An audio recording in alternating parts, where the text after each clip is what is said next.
এখানে মূলত গোস্তের টোপলাগুলো এখানে রাখা হয়েছে।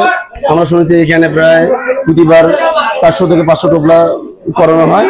আর এখন আমরা শুনবো মানে এখানকার যারা কর্তৃপক্ষ যারা বন্টন করতেছে একজনকে ধরি। আসসালামু আলাইকুম ভাই, এইখানে প্রতি বছর কিরকম ভাবে বন্টন করা হয় একটু যদি জানেন। প্রতি কোরবানি ঈদে এখানে আমরা 10-এর মানে যারা যারা কোরবানি দেয় সব কোরবানি গোষ্ঠী এখানে করে আমরা মানে যারা গরিব মিসকিন আছে তাদের বিতরণ করি যেন সবাই পরিমাণ মতো পায় এবং পরিমাণ মতো পায় এবং সুন্দরভাবে একসাথে খাইতে পারে। ভাই এভাবে যে দেন এর ভিতরে কি কোনো ঘর বাদ পড়ে মানে মাংস থেকে বাদ যেন না পড়ে সেই চেষ্টাটাই আমরা চালাই। তো ভাই ধন্যবাদ।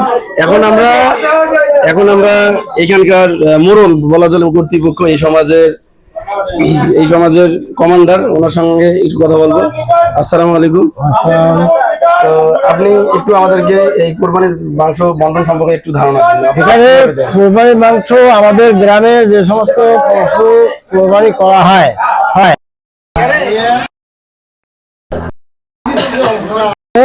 সেটা আমরা এখানে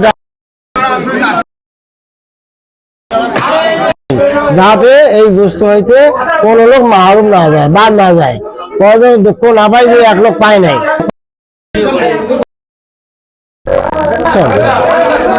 ধন্যবাদ আপনাকে।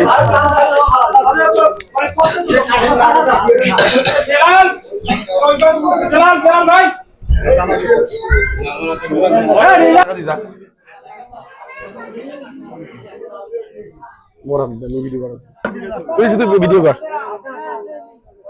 আরে ওই পাশ দিয়ে ভিতরে যা ভিডিও করেছে আর দিয়ে আমার সাথে জেলাল শুনছিস কি মিন্টু